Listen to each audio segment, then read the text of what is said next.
तो दोस्तों राजस्थान वनपाल और वनरक्षक की परीक्षा दोस्तों आ चुकी है दोस्तों। जैसा कि आपको पता है कि आपका वनपाल का एग्जाम 6 नवंबर को, वनरक्षक का 12 और 13 नवंबर को दोस्तों आपके एग्जाम रहने वाले हैं। तो ऐसे के अंदर दोस्तों जो जब हमारे पास बहुत कम समय बचा तो हम कम समय में दोस्तों क्या क्या पढ़े जो अपने सिलेक्शन के लिए दोस्तों जो काम आने वाले हैं। तो इसी कड़ी के अंदर दोस्तों अपने राजस्थान वन रिपोर्ट आपके लिए लेकर आए 2021 के लेटेस्ट आंकड़ों के साथ दोस्तों वन रिपोर्ट। और क्योंकि आपका वन रक्षक और वनपाल का एग्जाम है दोस्तों, तो यहाँ पर वन रिपोर्ट से संबंधित दोस्तों क्वेश्चन पूछे जाने की पूरी संभावना रहती है। तो अपने वन रिपोर्ट को आज करने वाले हैं लेटेस्ट आंकड़ों के साथ 2021 की जो वन रिपोर्ट अपनी रहती है, तो उनके जो हर एक टाइप के जो क्वेश्चन यहाँ से बनते हैं उन सभी को डिस्कस करने वाले हैं। तो जो नए साथी हमारे इस क्लास से जुड़े हैं, जो न्यू साथी है, तो उनसे मैं कहना चाहूँगा कि अभी आपके वनपाल और वनरक्षक के एग्जाम के अंदर ज़्यादा समय बचा नहीं है। तो इससे के अंदर हम क्या करें, आपके लिए रेगुलर स्टडी कंटेंट है वो हमारे यूट्यूब चैनल पर दे रहे हैं। तो जिन साथियों को पता नहीं है तो चैनल को सब्सक्राइब करें अभी और बेल आइकन को प्रेस करें, ताकि जब भी हमारी नेक्स्ट क्लास हो या फिर कोई भी अपडेट हो हमारे चैनल के माध्यम से तो उसका नोटिफिकेशन आपको सबसे पहले मिल जाए। आइए दोस्तों शुरू करते हैं राजस्थान वन रिपोर्ट 2021। सबसे पहले अपने बेसिक जानेंगे वन रिपोर्ट की बेसिक क्या है। तो बात करें दोस्तों रिपोर्ट का नाम, बात करें सबसे पहले रिपोर्ट का नाम क्या है दोस्तों। तो रिपोर्ट का नाम आपका आ जाता है भारत वन स्थिति रिपोर्ट 2021। ठीक है, ठीक है। तो यहाँ पर IFSR इसको शॉर्ट के अंदर अपने कह सकते हैं। ठीक है, इंडियन फॉरेस्ट स्टैटिस्टिक्स जो इसकी रिपोर्ट है भारतीय वन स्थिति रिपोर्ट 2021 इसका जो नाम है। अब जो तैयारकर्ता कौन है, यानी कि इस रिपोर्ट को किसने तैयार किया दोस्तों, तो वो आपके है भारतीय वन सर्वेक्षण। ठीक है, FSI ने इसको तैयार किया है और उसका मुख्यालय देहरादून के अंदर स्थित है दोस्तों। देहरादून से दोस्तों ये तैयार होती है दोस्तों, और तैयारकर्ता भारतीय वन सर्वेक्षण जिसका मुख्यालय देहरादून, और इसकी स्थापना देहरादून के अंदर भारतीय वन सर्वेक्षण की स्थापना 1981 के अंदर आपकी स्थापना हो जाती है। ठीक है, तो दोस्तों यहाँ पर प्रत्येक 2 वर्ष में तैयार की जाती है, ये भी पॉइंट में ध्यान में रखना। 2021 से पहले जो थी 2019 की थी। ठीक है, 2019 की रिपोर्ट थी। फिर 2 साल बाद आपकी 20 और 21 के बाद अपने आज जो पढ़ रहे हैं 21 की वन रिपोर्ट पढ़ रहे हैं। अब दोस्तों हम 23 की आगे पढ़ेंगे, 2023 की, यानी कि हर 2 वर्षों के अंदर दोस्तों एक बार ये तैयार की जाती है, प्रत्येक 2 वर्ष में तैयार की जाती है दोस्तों। ठीक है, अभी 19 के बाद आज जो अपनी 2021 जैसा कि पढ़ रहे हैं, तो 19 वाले को जोड़कर भी क्वेश्चंस इसके अंदर दोस्तों ऐड किए हुए, जैसे कि 19 से अब तक दोस्तों कितनी प्रतिशत की वृद्धि हुई है, किस क्षेत्र में कितनी कमी हुई है, वो सभी अपने पढ़ने वाले हैं। तो यहाँ पर प्रत्येक 2 वर्ष में तैयार की जाती है। जारीकर्ता यहाँ पर कौन है, तो जारीकर्ता है पर्यावरण जल एवं जलवायु परिवर्तन मंत्रालय के द्वारा जारी की जाती है। तैयारकर्ता कौन है, तो भारतीय वन सर्वेक्षण देहरादून के द्वारा ये तैयार होती है। नेक्स्ट देखते हैं यहाँ पर जो वनावरण या फिर वन क्षेत्र या फिर फॉरेस्ट कवर है, ठीक है, वो क्या है दोस्तों। तो सब बात करें वनावरण या फिर वन क्षेत्र की, वह भूमि क्षेत्र जिसका क्षेत्रफल 1 हेक्टेयर से अधिक हो और वृक्ष घनत्व 10% से अधिक हो, वनावरण कहलाता है। जहाँ भी दोस्तों कोई भी भूमि क्षेत्र है जहाँ पर उसका क्षेत्रफल क्या 1 हेक्टेयर से अधिक होना चाहिए। ठीक है, और वहाँ पर जो वृक्ष घनत्व है यानी कि 10% से ज़्यादा वहाँ पर जो है वृक्ष घनत्व होना चाहिए, ऐसे स्थान को वनावरण क्षेत्र के रूप में अपने जो है इंक्लूड कर लेते हैं। ठीक है, तो यहाँ पर दोस्तों वह भूमि क्षेत्र जिसका क्षेत्रफल 1 हेक्टेयर से अधिक हो, 10% से अधिक है वन घनत्व हो दोस्तों, वृक्ष घनत्व हो सॉरी, तो वहाँ पर। और दोस्तों इसकी क्या कंडीशन है, भूमि का स्वामित्व व कानूनी दर्जा इसे प्रभावित नहीं करता, यानी कि अगर कोई सरकारी या फिर गैर सरकारी है, ठीक है, स्वामित्व है या फिर नहीं, तो कोई इसका प्रभाव नहीं रहता, वो क्षेत्र आपके वनावरण क्षेत्र के अंदर वन क्षेत्र के अंदर गिना जाएगा। नेक्स्ट इससे संबंधित पॉइंट है, यह आवश्यक नहीं कि इस प्रकार की भूमि अभिलेखित वन में सम्मिलित हो, यानी कि इस प्रकार ये जो जरूरी नहीं है कि जो वनावरण या फिर वन क्षेत्र वो आपके अभिलेखित वनों में सम्मिलित हो। ठीक है, अभिलेखित वनों के अंदर सम्मिलित हो भी सकता है, नहीं भी हो सकता है।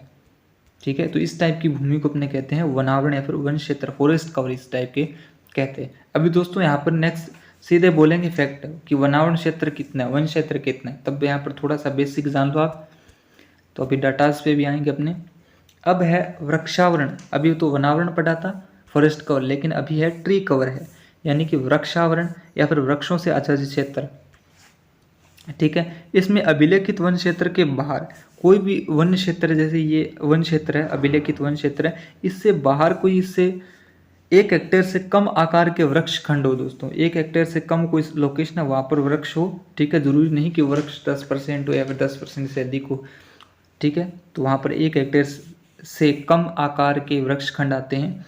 वृक्ष आवरण में सभी प्रकार के वृक्ष आते हैं, ठीक है, जिसमें चित्र हुए वृक्ष भी सम्मिलित रहते हैं दोस्तों, ठीक है। इसमें कोई ऐसा भी जरूरी नहीं कि वृक्ष आपका एक ही कोई टाइप का हो, जैसे कि खेजड़ी अपने राजस्थान का राज्य वृक्ष है तो उसके अंदर खेजड़ी हो दोस्तों, ठीक है, ऐसी भी कोई कंडीशन यहाँ पे नहीं है दोस्तों। क्षेत्रीय वृक्ष का मतलब जहाँ पर दोस्तों जो है क्षेत्रीय वृक्षों के अंदर, ठीक है, कहीं पर भी हो सकते हैं वृक्ष क्षेत्र के अंदर इस टाइप से, तो इस टाइप के क्षेत्रीय वृक्ष भी इसके अंदर सम्मिलित रहते हैं। अब राजस्थान पर आते हैं, इतने राजस्थान में वन। तो दोस्तों बात करें राजस्थान, ठीक है, राजस्थान राज्य में वनों एवं वृक्षों से आच्छादित क्षेत्र कुल क्षेत्रफल कितना दोस्तों, तो कुल क्षेत्रफल आपका 25,388 है, ठीक है। कुल क्षेत्रफल जो कि वनों एवं वृक्षों से आच्छादित है वो है आपका 25,388 वर्ग किलोमीटर के अंदर है दोस्तों, ठीक है, वर्ग किलोमीटर के अंदर आपका 25,388 वर्ग किलोमीटर आपका आ जाता है यहाँ पर, जो कि राज्य के कुल भौगोलिक क्षेत्र का कितना दोस्तों। प्रश्न आपसे यही बनेगा कि राजस्थान में वनों एवं वृक्षों से आच्छादित क्षेत्रफल राजस्थान के कुल भौगोलिक क्षेत्रफल का कितना है दोस्तों। तो अपने जानते हैं कि राजस्थान का कुल भौगोलिक क्षेत्रफल 3,42,239 वर्ग किलोमीटर के अंदर है। तो अपना यहाँ पर वनों या फिर वृक्षों से आच्छादित क्षेत्र आपका 25,388। तो यहाँ पर दोस्तों जो आ जाता है इसके अंदर प्रतिशत देखें राजस्थान के भौगोलिक क्षेत्रफल के साथ इसका प्रतिशत 7.4% अपना आ जाता है, ठीक है, राज्य के कुल भौगोलिक क्षेत्रफल का 7.4% आ जाता है, ठीक है। अब दोस्तों यहाँ पर अपने वनों वृक्षों दोनों से आच्छादित का है। अब दोस्तों अलग अलग देखें तो अपने वनावरण पढ़ा था, वृक्षावरण पीछे पढ़कर आए अभी PDF के अंदर ही। तो यहाँ पर वनावरण कितना है दोस्तों, तो वनावरण को अलग से देखें तो यहाँ पर 16,654.96 यहाँ पर आ जाता है, जो कि आपका 4.87% आ जाता है, ठीक है। वृक्षावरण कितना है, तो वृक्षावरण आपका 8,733 वर्ग किलोमीटर के अंदर है, जो कि 2.56 किलोमीटर अपना आ जाता है यहाँ पर भौगोलिक क्षेत्रफल। राजस्थान के कुल भौगोलिक क्षेत्रफल की बात हो रही है, उसके साथ तुलना करें अभी अपनी, दोनों को ऐड करें तो 25,388 जो कि कुल भौगोलिक क्षेत्रफल का 7.4% है, जबकि वनावरण अकेले की बात करें तो वनावरण 16,654.96 वर्ग किलोमीटर जो कि 4.87% है, और वृक्षावरण की बात करें तो 8,733 वर्ग किलोमीटर जो कि 2.56% आ जाता है। कुल वनावरण वृक्षावरण की बात करें तो अपना 25,388 आ जाता है, 25,388 वर्ग किलोमीटर जो कि 7.4 है, अभी अपने यहीं पर देखा है। तो इस टाइप से यहाँ पर कई क्वेश्चन आपसे बन सकते हैं, तो डाटाज है इनको आप ध्यान में रखिए हैं। नेक्स्ट अपने यहाँ पर है कि राजस्थान में कुल जो है वन क्षेत्र है आपका वो कितना है, तो वो आपका भी हमने डिस्कस किया है, 16,654.96 वर्ग किलोमीटर में है, जो राज्य के कुल भौगोलिक क्षेत्रफल का कितना दोस्तों 4.87% है, ठीक है, 4.87 राज्य के कुल भौगोलिक क्षेत्रफल का पूछे कि वन क्षेत्र कितना परसेंट है, तो हम कहेंगे 4.87% आ जाता है। नेक्स्ट बात करें राजस्थान में 2019 के आकलन की तुलना। अब आकलन की तुलना करें, अभी मैंने आपसे पीछे कहा था 2019 के अंदर पिछली जनगणना हुई थी, अब अपने 2021 को उससे तुलना करें राजस्थान में आकलन की तुलना में कुल वनावरण में कितनी वृद्धि हुई, तो 25.45 वर्ग किलोमीटर, ठीक है, 25.45 वर्ग किलोमीटर जो है इसके अंदर दोस्तों अपनी वृद्धि हुई, यानी कि वनों के अंदर वृद्धि हुई है। कितनी हुई दोस्तों 25.45% की जो है, सॉरी परसेंट क्या वर्ग किलोमीटर क्षेत्रफल की वृद्धि हुई दोस्तों। तब यहाँ से अपने कह सकते हैं 25.45 वर्ग किलोमीटर में वृद्धि हुई है। अब देखें तो 2019 में जो है 9.57 से बढ़कर परसेंट से बढ़कर 9.60% हो गया, ठीक है, यानी कि जो अपने वनावरण की बात करें, वनावरण की बात हो रही है यहाँ पर, तो 2019 के अंदर दोस्तों कितना था आपका 9.57% था भौगोलिक क्षेत्रफल का, लेकिन अब दोस्तों 9.60% हो गया, यानी कि 0.3% उसके अंदर वृद्धि हो चुकी है। नेक्स्ट यहाँ पर देखें राजस्थान के कुल वनावरण जो है, वनावरण अभी है अपना, तो वनावरण की बात करें 8,733 वर्ग किलोमीटर है, ठीक है, जो कि राज्य के कुल भौगोलिक क्षेत्रफल का 2.566% है दोस्तों, ठीक है, 2.566% है यहाँ पर वनावरण। हाँ, वनावरण की बात हो रही है। नेक्स्ट बात करते हैं कि राज्य के 19 जिलों में वनों में वृद्धि हुई है, जबकि 14 जिलों में कमी हुई है दोस्तों। तो यहाँ पर आपका ध्यान में रखना है, 19 जिले तो ऐसे हैं जिनमें वनों के अंदर वृद्धि हुई है दोस्तों, ठीक है, वृद्धि हुई है, जबकि 14 जिले ऐसे हैं वनों में कमी हुई है। ओवरऑल क्या हुई है दोस्तों, ओवरऑल अपने वनों के अंदर वृद्धि हुई है। वन क्षेत्र के अंदर कितनी है दोस्तों, 25.45 अभी आपको बताया दोस्तों, वर्ग किलोमीटर वृद्धि हुई है। तो 19 जिलों में अलग से पूछे तो वृद्धि हुई है, 14 में कमी हुई है दोस्तों। नेक्स्ट बात करते हैं, राज्य में गैर वन क्षेत्र जो नॉन फॉरेस्ट एरिया है, गैर वन क्षेत्र है, यानी कि जहाँ पर वन नहीं पाए जाते हैं, राज्य के कुल भौगोलिक क्षेत्रफल का कितना है, 93.72% है, ठीक है, कितना है दोस्तों, 93.72% है। वनावरण क्षेत्र 4.87 झाड़ी क्षेत्र है। वनावरण क्षेत्र के अंदर भी बात करें तो उसमें तो 4.87% झाड़ी क्षेत्र है, 1.41 नॉन फॉरेस्ट है एरिया है, और जो 93 जो है 0.72% क्या है, कुल भौगोलिक क्षेत्रफल का गैर 1% का आ जाता है। नेक्स्ट बात करते हैं, राजस्थान में घनत्व के आधार पर वनों की स्थिति क्या है। तो घनत्व के आधार पर देखें, घनत्व के आधार पर मतलब जहाँ पर अधिक घनत्व वाले, कम घनत्व वाले, ठीक है, तब यहाँ पर अति सघन वन, अति सघन वन का मतलब जहाँ पर वनों का बहुत अधिक घनत्व है, ऐसे एरिया की बात यहाँ पर हो रही है। एक मध्यम सघन वन जहाँ पर ठीक ठाक वनों का आपका जो है घनत्व है। एक खुले वन जो ओपन फॉरेस्ट रहते हैं, ठीक है, वहाँ पर थोड़ा कम इसके अंदर घनत्व रहता है। तब वहाँ पर ये डाटा देख लेते हैं घनत्व के आधार पर। तो घनत्व के आधार पर देखें तो अति सघन वन, ठीक है, वेरी डेंसिट जो फॉरेस्ट आते हैं वो आपके कितने परसेंट पर है, 78.15 वर्ग किलोमीटर के अंदर है, जो कि कुल भौगोलिक क्षेत्रफल का कितना 0.02% आ जाता है। अब अपने मध्यम सघन वन की बात करें तो मध्यम सघन वन, ठीक है, या मिड डेंसिट फॉरेस्ट की बात करें तो यहाँ पर आ जाते हैं, इसका क्षेत्रफल देखें तो क्षेत्रफल आ जाता है 4,368.65 वर्ग किलोमीटर के अंदर 1.28% के अंदर आ जाता है। ये प्रतिशत के आंकड़ा है और ये यहाँ पर उनके क्षेत्रफल दिए दोस्तों। खुले वन की बात करें, ओपन फॉरेस्ट की बात करें तो यहाँ पर ओपन फॉरेस्ट आ जाते हैं 12,208.16 वर्ग किलोमीटर आ जाते हैं, जो कि कुल भौगोलिक क्षेत्रफल का 3.57% आ जाता है। कुल वनावरण की बात करें तो कुल वनावरण आता है आपका 16,654.96 वर्ग किलोमीटर, जो कि 4.87% आ जाता है। कुल झाड़ी क्षेत्र की बात करें, स्कर्ब की बात करें झाड़ी क्षेत्र की, ठीक है, तो झाड़ी क्षेत्र अपना जाता है 4,808.5 वर्ग किलोमीटर, जो कि प्रतिशत के अंदर आ जाता है 1.41% आ जाता है दोस्तों, ठीक है।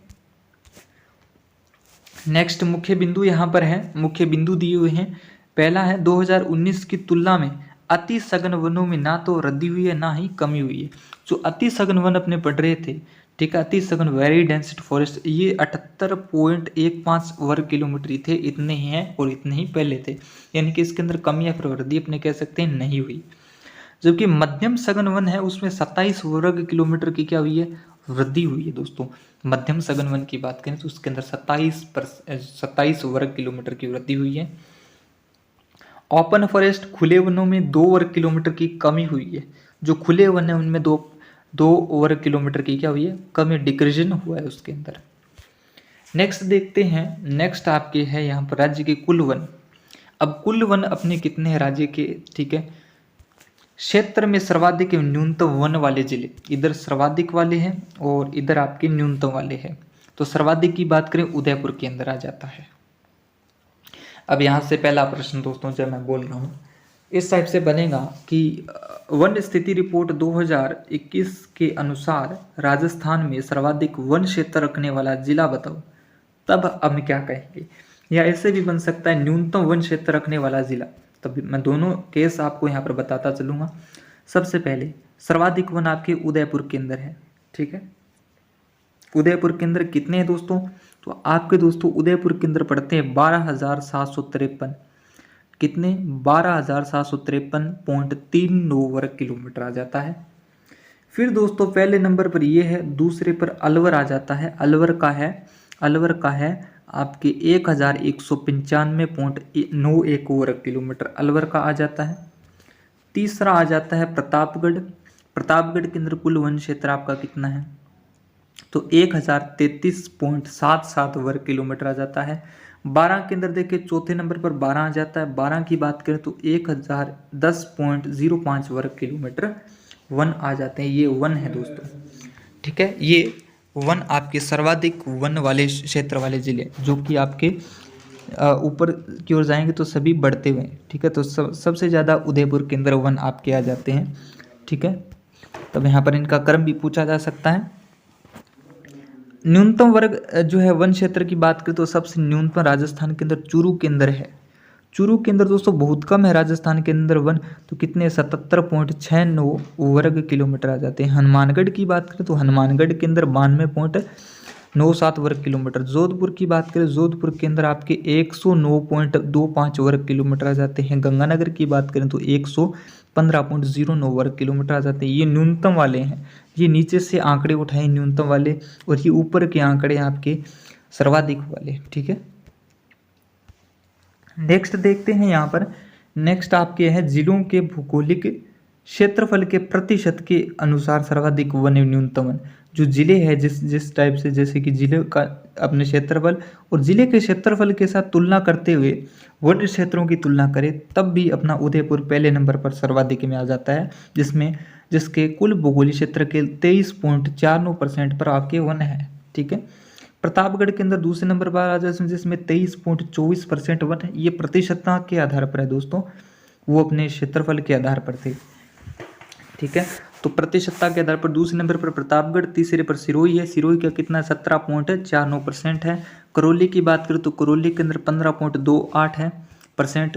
अब न्यूनतम वाले देख लीजिएगा, न्यूनतम देखें तो न्यूनतम में पहले नंबर पर जोधपुर आता है, यानी कि प्रतिशतता की दृष्टि से न्यूनतम वन क्षेत्र जोधपुर के अंदर है।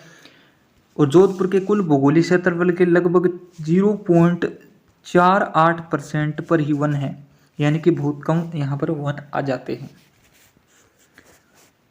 नेक्स्ट चूरू के अंदर है दूसरे नंबर पर, जिसमें 0.56% आ जाते हैं। फिर जैसलमेर के अंदर कितने 0.84, और फिर बीकानेर के अंदर 0.92% आपके वन क्षेत्र आ जाते हैं। नेक्स्ट अपने बात करते हैं वन स्थिति रिपोर्ट 2019 की तुलना में वनावरण क्षेत्र में सर्वाधिक वृद्धि अजमेर जिले के अंदर हुई है। अभी दोस्तों अपने कहा था ना कि वनावरण क्षेत्र के अंदर वृद्धि हुई है, 19 जिलों के अंदर वृद्धि हुई है, ठीक है, और 14 जिलों के अंदर कमी हुई है। अब इन 19 में से भी सर्वाधिक वृद्धि किस जो है जिले में हुई है दोस्तों, तो बात करें सर्वाधिक वृद्धि आपकी अजमेर के अंदर होती है। और कितनी होती है दोस्तों, 26.45 वर्ग किलोमीटर की वृद्धि और जिले में। और सर्वाधिक कमी पूछे तो कमी आपके जालोर के अंदर हुई है। कितनी कमी हुई दोस्तों, जालोर के अंदर दोस्तों क्या हुआ, कमी हुई है। और कितनी कमी हुई है दोस्तों, यहाँ पर जो 32.46, ठीक है, 32.46% की यहाँ पर कमी आ जाती है।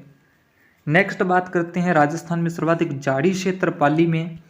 जो झाड़ी क्षेत्र है, स्कर्ब एरिया है, वो आपके सर्वाधिक पाली के अंदर कितना है 357.60 वर्ग किलोमीटर जिले में। और सबसे कम झाड़ी क्षेत्र आपके हनुमानगढ़ के अंदर आ जाता है 6.71 प्रतिशत क्या वर्ग किलोमीटर के अंदर है, वर्ग किलोमीटर के अंदर है आपकी सबसे कम झाड़ी क्षेत्र। सर्वाधिक झाड़ी क्षेत्र पाली के अंदर आपका आ जाता है, ठीक है।